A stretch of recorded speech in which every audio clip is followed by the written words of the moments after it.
On this episode of Three Black Guys with the Mic, Miss Crystal Tucker, a.k.a. Red Velvet, breaks down the blues. All that and more in this episode of Three Black Guys with the Mic. First of all, let me tell you something. Lamont is just full of Sometimes my mama said, when you don't have nothing nice to say, you should be quiet. People say that Stephen A. is a coon. You agree with that? Everybody got quiet on that one, okay? Go ahead. Rudy Giuliani practices voodoo. So he put a voodoo hex on my girl, Hillary, and that's why she got woozy. And the Secret Service had to prop her up and put her in the van. But take us to a break, my dude. It was voodoo, son. I don't know about that voodoo. All right, so ladies and gentlemen, welcome. This is Three Black Guys with a Mic. This episode of Three Black Guys with a Mic is being brought to you by Wendy's. Wendy's has changed the value game all over again. Today, grab yourself a 4 for $4. A juicy junior bacon cheeseburger or crispy chicken BLT, large fry, 4-piece nugget, and a drink. You can always get it fresh, never frozen, at a participating Wendy's. Offer not valid in Alaska and Hawaii. Now let's start the show. It is September 11th, so we want to definitely send our condolences to all of the people who were affected by 9/11 16 years ago. God, I can't believe it's been 16 years already. You remember where you were? Yes, I do. I was running Radio 1, and my phone was blowing up at like 7:55 in the morning, almost 8 o'clock or somewhere in that area. And they was like, yo, you got to get here now. You got to get here now. You got to get here now. And I was, rushing to the station, got to the station. Everybody was in a frenzy and in a panic because they're like, oh, my gosh, we don't know what happened. And then, we watched when the second airplane hit the World Trade Center, and then United 53. Is that what it is, 53 or 57? I can't remember. I think it's 53 or 57. And, the plane that, hit into the Pentagon. And, it just was a very, tragic day. But that was a very learning lesson for me because, being in radio and I never really dealt with a tragedy before, while being in radio. And that was a huge learning lesson for me. And so it was just amazing, man, to, really see all those people affected. So everybody who is still affected by 9/11, we send our condolences and our love and our support. You go to New York now and you see the new trade centers, boy. It's a totally different story, though. Lamont, where were you? Well, actually I was in Detroit, and I don't know if Spud remembers this, but I remember this like it was clear as day. On that day in Detroit, I was at my house. I had the windows open because it was a very nice sunny day. Very nice sunny day. It was a sunny day, and I remember I turned on my TV, and I was like, whoa. And I also remember I started to call a few people that I knew in New York City, you know what I'm saying, including like my wife. She wasn't my wife at the time, but she was actually working, I think, at RCA at the time, which is kind of in Midtown. And I called my man, G. Baker. He was in the Sony building in the 50s at the time. So I didn't know anybody that was like downtown, so to speak, but, just calling, checking on a lot of my friends, bro. And I remember I went down to my boat. Yep, I'm flexing a little bit. I sat on my boat all day just watching TV and drinking Cordon Bleu and smoking Cuban cigars, trying to process, like, what did this really mean? Because I didn't, like, when you see stuff, you don't really take it all in. You're like, did those planes just hit that building? Right. Did Look they like just? Movie. Look yeah, like nah. A documentary. Exactly, like, nah, that didn't just happen. You know what I mean? So, you saw some of those images of people jumping out of, those towers. And, like, a lot of people didn't know how really tall those buildings were. You know what I mean? It's like, growing up in Detroit, I don't know if we ever had a building that was that tall. But just for somebody to kind of be in that mental space that you had to jump, it's like, nah, I didn't just see that. You know what I mean? So, again, I remember clear as day. And like Spud said, definitely peace to those families that are still, because what just happened the other day is that I think they just changed the total of the people that passed away due to other sicknesses. And I think there were an additional 20 people or so that had to be added to that list. So that number is still growing from a lot of those first responders that kind of went down there because, there was no such thing as we're going to run and get a gas mask. We're going to do X, Y, and Z. And a lot of people were breathing those fumes for years and still are having, health issues, man. So, peace to those people, man. And like they say, we should definitely never forget that. That brings us to a whole different other, conversation that we could talk about. I mean, it changed everything. It changed the way that it changed, it changed the way we, get on an airplane. Before then, your family, your friends could actually come to the gate and get you. You can't even do none of that. Not only that, it also changed the way we view Muslims and Arabs and Islamic and there has been a huge stereotype against Hispanics. I'm sorry, against the Islamic community. After 9/11, people who wear turbans. When you get on a plane, people always are fearful of sitting next to somebody who is of Islamic faith, and it's really troubling that we have to go through that, and that's has been heightened since 9/11. I'm sorry, go ahead, man. Where were you during that time? I was at Radio 1. I remember we were in a meeting. And That's right. We were in a meeting, and Dorothy Riley Green, who was my colleague at the time, co-sales manager, general sales manager of the stations. So her daughter called, and her daughter was in Chicago, and was like, they're making us evacuate the building. I think her daughter worked in the Sears Tower. And I was like, we were just like, what? What do you, why would they be evacuating the Sears Tower? Because we hadn't yet to hear about the World Trade Center. And we were sitting in a meeting. And, the rest of the day, things just stopped. That was it. And I remember for months, I just would watch the footage over. I watched every TV show, all the History Channel shows about it, all the Discovery shows, and all the different theories on were there bombs set on the inside, and it was an inside job, and it was but it really didn't happen, and all those things I watched I was consumed. I couldn't sleep at night. Not that I was kept awake, but if there was a show on about it, or if a show was on about Osama bin Laden, if there was a show on about, the Muslim Brotherhood or any of that, I was like, oh, I got to see this. I need to watch it. Inside 9/11, I need to see. And, it definitely changed. If you remember, one of our good friends, his wedding was supposed to be that weekend after 9/11, September 16th. That was Dennis and Robbie. And there was questions about can they have their wedding? There were people who were supposed to be flying in. And remember, they halted flights all around the country for 2-3 days. So it changed a lot. Yeah, so, our condolences to everybody who was affected by 9/11. Did you see Steve Bannon on 60 Minutes? No, I didn't get a chance to see Steve Bannon. I turned my TV off. No, Steve Bannon is a G. Steve Bannon just gave everybody the middle finger and said, if you don't like it, you remember we were little and they'd be like, sit and spin? Steve Bannon was like, sit and spin. This is how it's going down. I ain't mad at Steve Bannon. I don't like Steve Bannon, but Steve Bannon is the evil genius, man. Yes. This is the second time I didn't see the entire interview. I just saw clips of it. But this is the second time I've seen Steve Bannon talk. And every time I see Steve Bannon talk, I get scared. Yes. That's a white man who scares me, man. That man is way too smart, too powerful for his own good.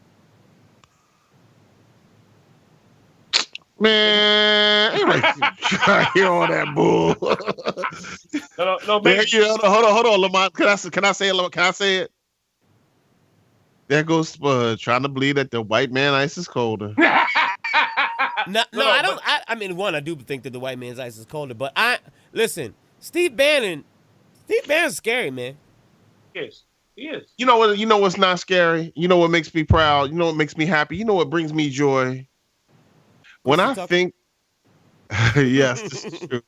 When I think this past weekend, I watched Sloane Stephens, Madison Keys, Venus Williams, and Katrina Adams, who is a black woman, who is the president of the USTA.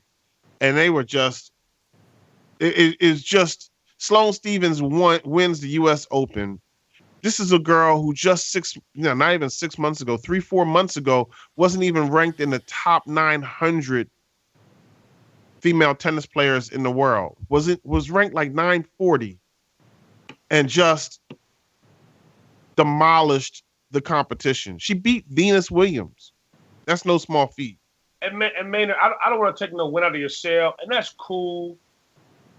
You know, we bouncing the ball. You know, we throwing the ball, hitting a ball, but Steve Bannon is the evil genius, bro. I get all of that. I'm going to celebrate that beautiful black woman who, you know, when the reporter asked her, you know, are you working on the next a championship? And she said, what'd she say? You see the checks that this gave me? And I'm like, go get that money, and I'm with you. I get all of that. But let's not secure the bag, baby. Secure the bag. Let's not take our eye off the ball, because if you watch the Open and you saw those title sponsors on the side, American Express, Chase, all of other people, yo, bro, they're getting money. So, I just want to make sure that we don't lose sight that 45 and his crew is still out there in these streets, and they wrecking shop out here, man, on the quiet. And Steve Bannon got on TV and told you, we are going to wreck shop. But let me go back and make sure we understand this. Okay, come on with it. There's a black woman who's the president of the U.S. Tennis Association, not the Women's Tennis Association. Where they bounce balls, right? They hit a ball or bounce a ball. Listen to let me share this with you, Lamont. Talk to me. A young lady your age, my age, Spud's age, when we were probably 13, 14 years of age at the time. Maybe when we were 7, maybe 10 years before we were born. The likelihood that there would be 3 black women in the semifinals of the U.S. Open was nil. Remember, they told Venus and Serena, Richard Williams said, my daughter's going to be number 1 in the world. And they said, oh, please, sir, you're crazy if you think that. And they did it. So why do we have to celebrate black women? Why do we have to celebrate black people? Why is that even? Why do we have to celebrate that now? Like, why is that so? Hold on. Wait.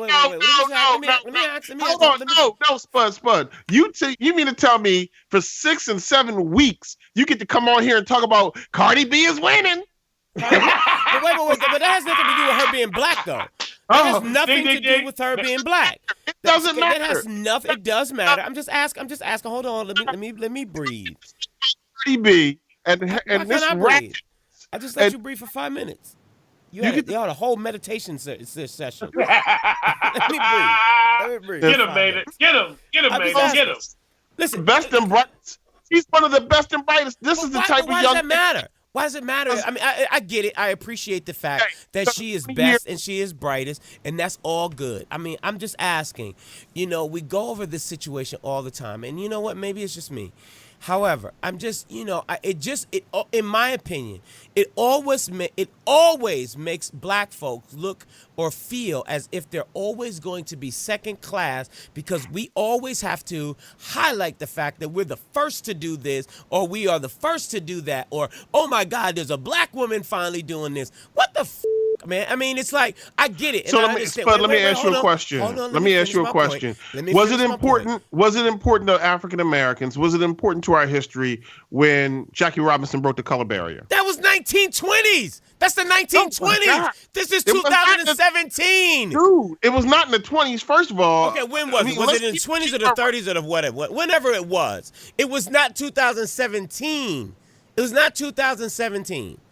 All I'm saying to you is that it makes me feel as if we always put the highlight on we are trying to accomplish something that we know we can accomplish. And I get it. I'm not trying to downplay, that there's are black women who made it in the U.S., tennis open or whatever. I get it. Congratulations to her. However, well, let's start with this because this is what no because we got to make sure Lamont, can I this breathe? we have Can a I get some this Russell is Simmons my time? turn. Can I get some Russell Simmons meditation time? Can I get some Russell Simmons meditation time?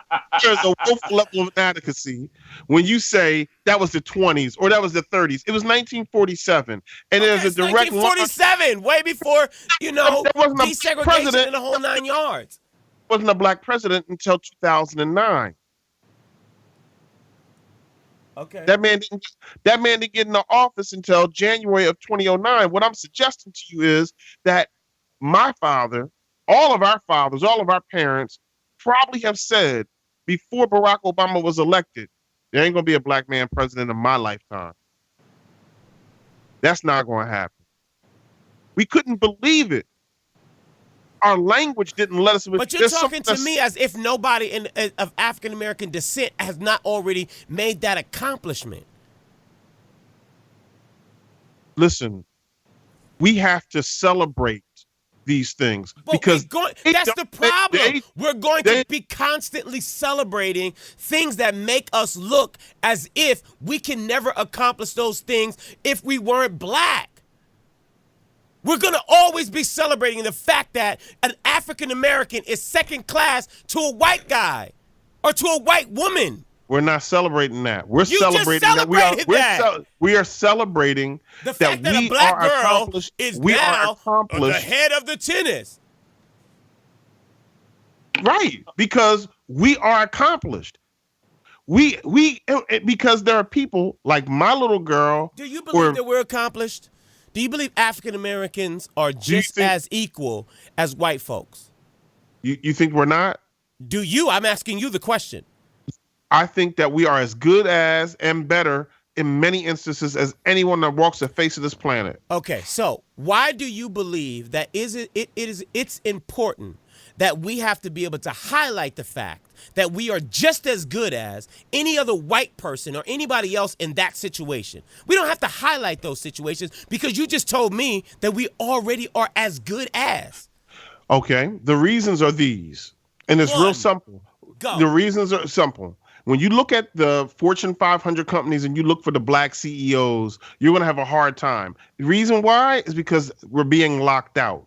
When you look at out of the white man's world, we're being locked out. Which is my point. We're being locked out. We're getting locked out of the white man's world. Out of the shade whiteys. We're getting what did Damon Wayans saying, homie the clown say?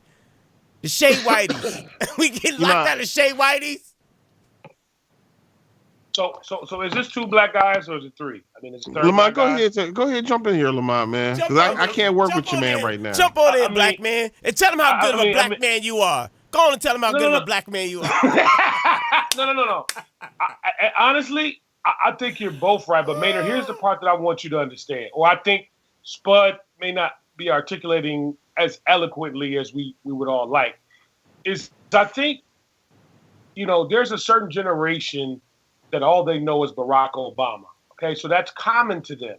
And I think although it is a great feat for the young lady to run the United States Tennis Association, it's also a great feat for the young lady to win the U.S. Open and the whole shebang.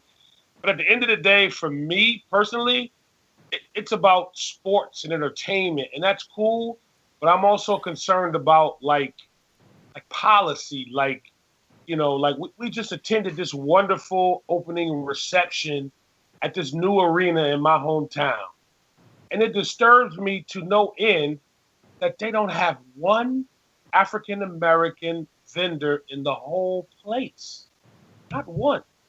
So while we celebrate those things, there are other small things like that kind of gets in my crawl, as my grandmother used to say, that it's like, it does take that wind out of my sail of celebrating about a bouncing ball.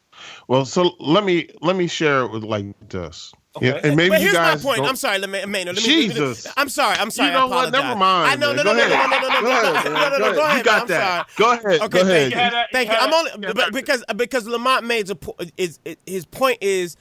Let me expand on to his point. Right. It would be the equivalent of saying the first black man to get a restaurant in Little Caesars Arena. Why does that have to be highlighted? A black man should be in Little Caesars Arena. Period. That's just period. Right? A black man already should be in Little Caesars Arena.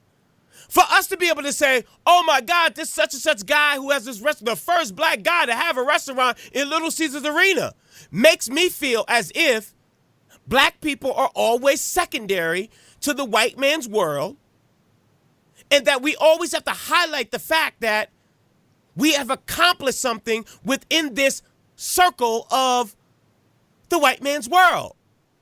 Now, I get it. We got to celebrate. But should we have to celebrate? Now I'm done. Is it okay I can speak? Yes, Maybe? you can. I'm so sorry, sir. I'm so sorry, sir. Black man number 2. Yeah, black man number 2. You got it.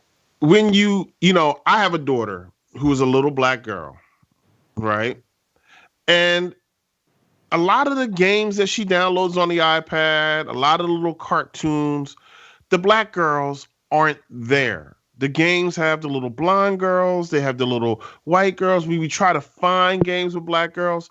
And this is not uncommon. This is all too common that media teaches our children, our black children. This goes back to something I said about us being able to stand together and teach and demonstrate to our children the power of unity and the power that they should believe in themselves. And it's hard for a little black girl to believe in herself when Barbie is the image that she's given, and there's a rejection of her own image. When Misty Copeland is at least America's most preeminent dancer, we have to celebrate that because it sends a message to my daughter and to other little black girls and even the white girls that we are as good, that we are as good and equal to in every way. The media will teach you that we aren't. Maynard, the laws I'm sorry. The laws will teach you that we aren't. And we have to combat against that. And the way you get a black man or a black woman to own a restaurant is it starts by doing it. And it starts by doing it in all places. The reason why Katrina Adams is important is because no one would assume that. And it sends a message to black children all over the country. You can do this. When Barack got elected, all of a sudden it changed the narrative from there ain't gonna never be a black man president to, you know what? There could be a black man president. There's a black man or a black woman that can be president. And Michelle Obama was important to us. We needed that. If she didn't demonstrate what black girl magic was, excuse me, I'm sorry. We might not know just how much we needed her. And we need those things. If a little white girl goes missing, they make a law about that. They call it Amber Alerts. Or they call it the Megan's Law. When a little white girl, she was abducted by a predator. When a little black girl or a black man is shot and killed by a police officer, they call it Wednesday.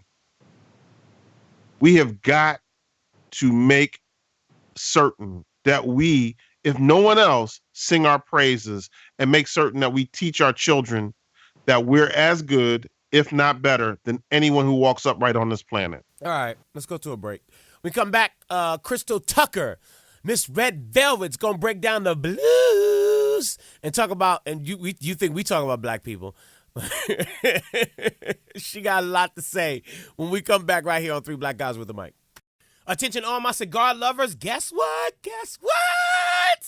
Exquisite Reserve has brand new cigars ready for you to taste today. They got new arrivals of cigars right now as we speak. Make sure you go to exquisitereserve.com right now and pick up yourself a box of brand new cigars. Try out the Triumph Sampler, the Genesis Sampler, the Churchill, or the Signature One. And my favorite is the Vintage 1991 Quad. Grab myself a box already. Did you? Go to exquisitereserve.com right now and get yourself a box of the new arrivals from Exquisite Reserve. Exquisite Reserve.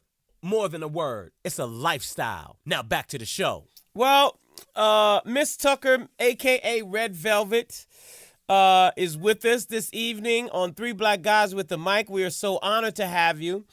Thank you so very much for joining us. We have a lot to discuss with you in regards to the blues, the music business. We also want to talk about the black community, marriage. There's so much we got to talk with you, Miss Tucker. But I want to first start it off with, Lamont's favorite group is the Migos. And he just lives and dies by the Migos. And if you can do me a favor, if you can explain to Lamont that there is no way that you can be bad and bougie at the same time. Well, first of all, being bougie is not anything to brag about. And the reason why you can't be bad and bougie at the same time is because bad people don't tell folks that they bougie. Bad and bougie do not mix. You can't be bad and bougie. Bougie just means basic.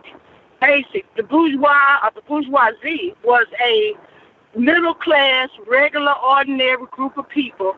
They weren't poor enough to be peasants, but they weren't rich enough to be royalty. They was just a regular middle class folks. So you bragging about being regular middle class, getting up in the morning, go to work, pay your mortgage and have some insurance on your black ass. That's something to go around bragging about. Hell, that's what regular responsible adults do. That's everyday stuff. It's everyday stuff. I hear a lot of this. I got my own car, I got my own house. Okay, that's what responsible grown folks do. They get up and go to work and they provide for their needs and some of their wants, and they allot their budget to cover their living expenses. And every now and then they treat themselves to a few luxuries. That's what regular ass grown folks do. So does that mean that because I am bad and bougie that I am a regular ass? You can't be bad and bougie. Lamont, you a bad listener. You can't be bad and bougie. When you see somebody hollering about they bad and bougie, they just glad they're a little bit above face. They done got a spoonful above a mouthful. They'll be all right. A spoonful above a mouthful. I ain't mad at that. I ain't mad. Y'all see why I love her? You see why I love her, man? This they done got to where they can go to Red Lobster in the middle of the week, like on Wednesday, without waiting to go. They don't have to wait for payday to go to the Red Lobster. Go to Red Lobster on Wednesday. It ain't gotta be no special occasion or nothing. Just they now they got them a $500 credit limit on their secured credit card. They got let them folks be great. She said, "Let them folks be great." So, Miss Tucker, so you live in Jackson, Mississippi right now, right? I live in Jackson, Mississippi, but I was raised up in Alabama. okay. My family is all of my family is actually from Pearl, Mississippi. My grandmother and my grandfather, all of them grew up in Pearl, Mississippi, which is not too far from Jackson, Mississippi. Were you guys affected by the hurricane, Hurricane Irma? Not yet, not that I know of. And you've it's been looking pretty nice up here about where I'm at. And you've been singing blues all your life? All black folk been singing blues all their life. They just ain't got something up to know. Jeez. Hence the reason why we can't be bad and bougie at the same time. So tell us a little bit about your career, albums and things like that. I started singing in my grandpapa's church. My grandpapa's a Baptist preacher. And I started singing in his church and when I was a little girl, because some of the greatest singers that will never be heard on a grand mainstream scale came out of the black church. And then when I was a child, I guess I was about 4 or 5 years old, Aretha Franklin released the album Amazing Grace, because in a black household, when you grow up in the house raised by a preacher and a school teacher, you're not going to be listening to no secular music. You heard secular music when you was at somebody else's house. And my mother, as I got older, would allow me to hear it. But when I was about 4 or 5 years old, Aretha Franklin released the gospel album Amazing Grace. And I heard Aretha Franklin's voice to my knowledge for the first time. And I thought that was the most incredible sound that I had ever heard in my life. And I became obsessed with knowing who she was. And from there, I started listening to Clara Ward, and I started listening to the people that Clara Ward said influenced her.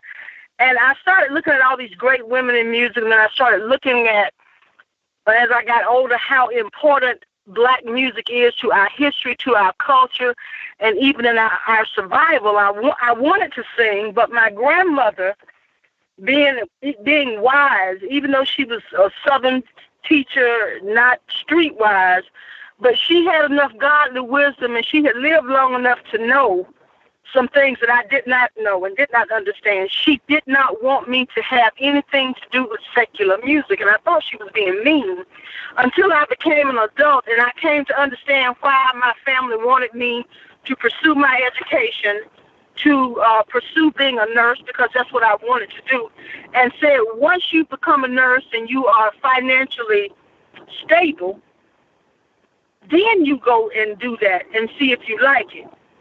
And my grandmother made me watch the movie Lady Sings the Blues, and she said that is the fate of more women who enter music than you realize. And that happens to more women who may never even get famous than you realize. Those that live that life and come out unscathed are far more the minority than you realize. And knowing now and understanding what she really wanted me to grasp from that, I can appreciate her keeping me away from that when she did. So when I got what I thought was grown, I went out there to start seeing what the music industry was like. And what I tell a lot of young folks is that the dope game is not as ruthless as the music industry is. You don't see a lot of people such as like Bessie Smith or May Rainey or, all those, classic, blues singers from back in the day. I mean, even Billie Holiday did some, blues, or, you see more of the men perspective. And from me, and what I guess my question is, the older school blues versus the newer school blues. I know classics like Johnny Taylor, of course, Bobby Blue Bland, and Muddy Waters and so forth and so on. But I'm not as familiar with the more newer, blues artists like Sir Charles Jones or either. Okay, stop. What's Bobby Rush? Please stop. Please stop. Please stop. Please stop. Yes, ma'am. Please, because you stabbing me, and it's hurting me to my heart. Uh-oh. Sorry. Uh-oh. The reason why you are not as familiar with authentic show enough blues artists is because there is a deliberate effort to make sure that you don't hear them. Now, what a lot of black folk think is blues, they call it Southern soul. That's not blues. It is what they call it. It is Southern soul. The average woman that you hear on a Southern soul record is singing a song about the quality of what she's walking around with up under her clothes. And anytime you hear a music that repeatedly makes us appear to be uncontrolled, out of control, animalistic people who cannot tame our sexual desires, anytime you have a whole genre of music that's dedicated to nothing but cheating, screwing, and a woman being portrayed as a sapphire and a man as a mandingo, you can't call that blues, because that's not what the blues was. That's not what the blues is, and it's not what our ancestors ever intended for it to be. Yeah, but Miss Tucker, real quick. I'm sorry, Lamont, but Miss Tucker, so you mean to tell? So you're saying that Grammy Award-winning Bobby Rush, who got a Grammy for Porcupine Meat, too fat to eat, too lean to throw away. Bobby Rush got that Grammy for a traditional blues album. Now, I could be wrong now because I've been wrong before, but he didn't get that Grammy for a Southern Soul album. He got it for a traditional blues album, and Bobby Rush is a blues man. But the Bobby Rush that is marketed to the black community is different than the Bobby Rush that's marketed to the blues purist community, which sadly is now being taken over by white people. So how do we determine what's blues and what's Southern Soul? Southern Soul has an authentic, blues has an authentic sound. Most of it follows a 5/4, 1-4-5-4-1 chord progression.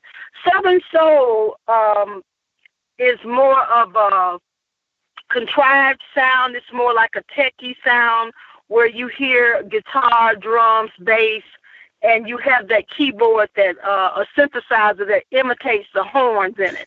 If you listen to B.B. King and you listen to Sir Charles, if you listen to Bobby Blue Bland and you listen to some of the other newer Southern Soul artists, a person with an ear will be able to tell that the instrumentation is different, the arrangements of true blues, even though it's a 1-4-5-4-1 chord progression, is a fatter sound. It's rich. It's full. It is as true blues is as rich and full as the history and heritage of the people who breathe life into it.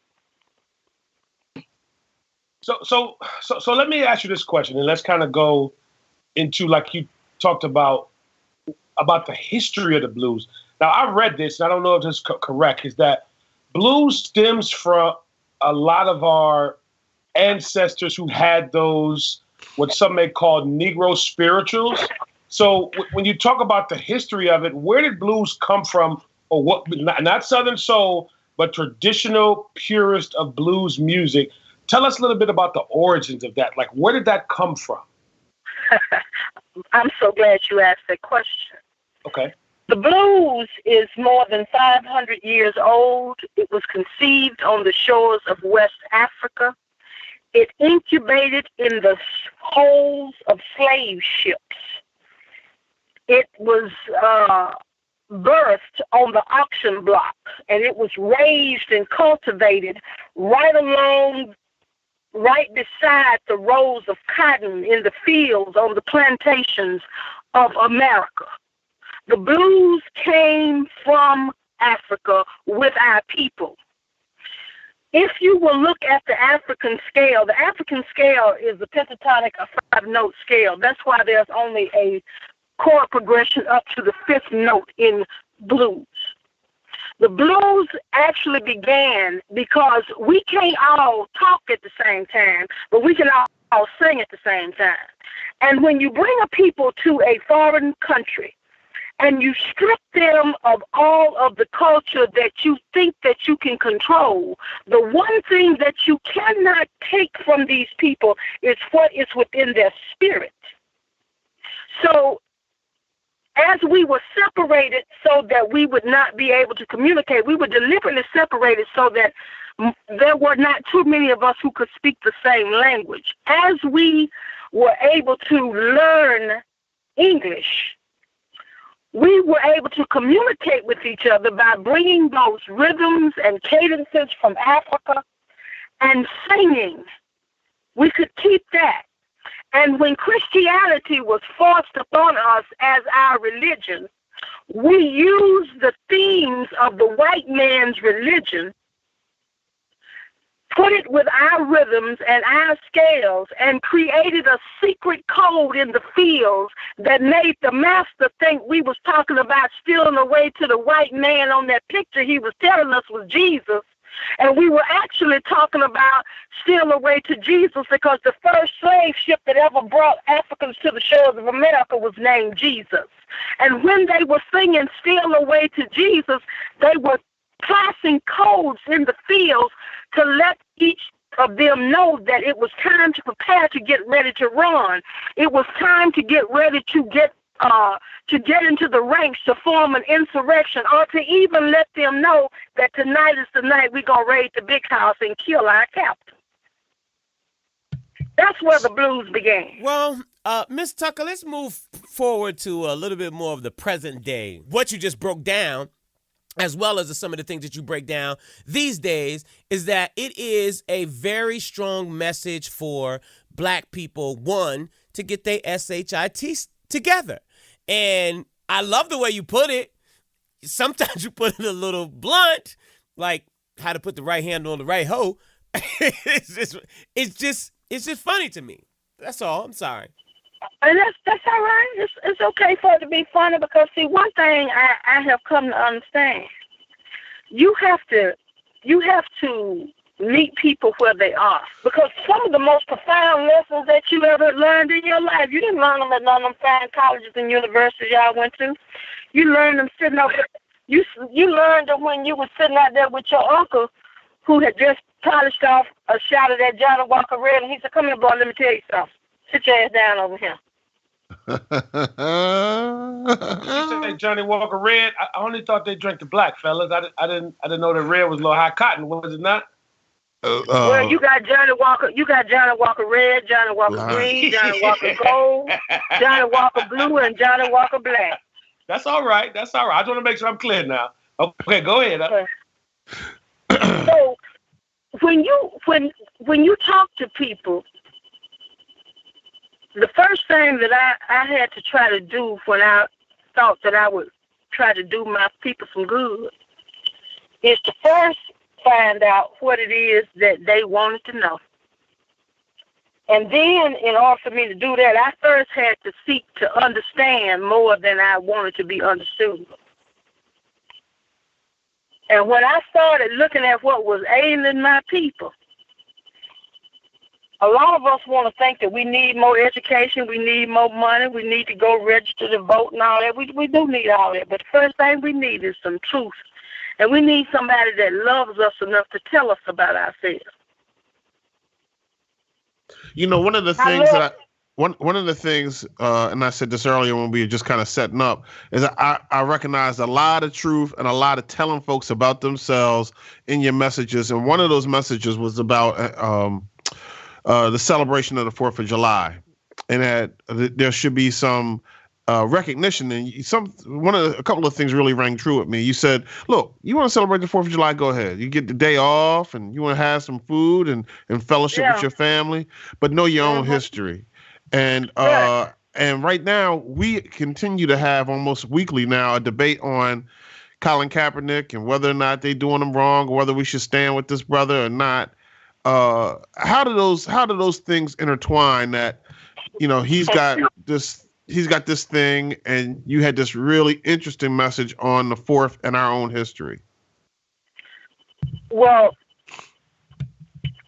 I don't tell people, you can't tell people what to do. All you can do is put the information out there to make them take a look at what they've been doing and start wondering why they're doing it. If you can ever get people to thinking, that's all you got to do. If you ever get a group of people to just thinking and questioning what they've been doing, that is the beginning and the foundation of change. Even the Bible tells you that you first must be transformed by the renewing of your mind. All I'm trying to do is to help my folks get their mind right. If you get your mind right, even then, that ain't nothing new, because 40 years ago, one of them thought groups told you, if you free your mind, your ass will follow. Does your music ever get affected by the messages that you send? I'm just now beginning to start growing a musical artist just by the virtue of who I am. And when I say who I am, I'm talking about who my people built me to be. Just by virtue of me being who I am and knowing who I am, that's what has affected my music. See, it's two things that I never could do, because the only cotton that my granddaddy ever ginned was his own. Okay? I descend from free literate people of color. We ain't never sharecropped on Mr. Jimbo's place. That's how come I ain't got a conventional record contract, and that's how come I ain't never been able to sell dope. I ain't got a sharecropper's mentality.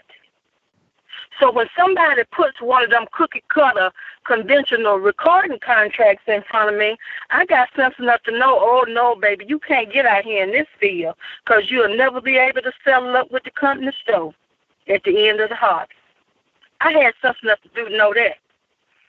So, and by me being older, I was almost 40 years old before I ever started learning about how music is really done. Because, see, it's not the music, it's the music business. That's true. And when I realized that I had to tend to my business, as the old folks say, I realized that I needed to have my own barcode with my music. I needed my own ISRC code. I needed my own CAE publishing number. I needed my own songwriter's rights. I needed to be registered with ASCAP and BMI and my copyrights. And I needed to set it up as a limited liability company so I could enter contracts as an entity and not as an individual. And when you start walking up to folks with an already mixed, mastered, digipack, a CD already shrink wrapped in the plastic with a barcode on it, an ISRC code, and you're a limited liability company, can I just say it like we said in the street? Some folks don't want to fuck with you. Jesus. Well, listen. Well, wait. Well, I do want to say this part is that, we want to mess with you. And what I need you to do now is, for all of the people that listen to us, both inside the states and outside the states, all over the globe, is tell everybody where they can find you, where they can hear some of your music, where they can follow you on social media, because I think that that's important. Is that we are in a I'm very grateful to the internet. And even Mr. Zuckerberg, because the internet has done a lot for me. I did some guerrilla marketing on the internet, so you can find me on Facebook under my government name of Crystal Tucker. Crystal. You spell it with a C. Crystal. If you spell it with a K, it's a damn hamburger. Only for people in the South. Only for people in the South. Shout out to Crystal. You know what I'm saying? We used to do the Crystal back in the day. Yeah. Okay. So it's Crystal Tucker on Facebook. You can find me at redvelvet.com.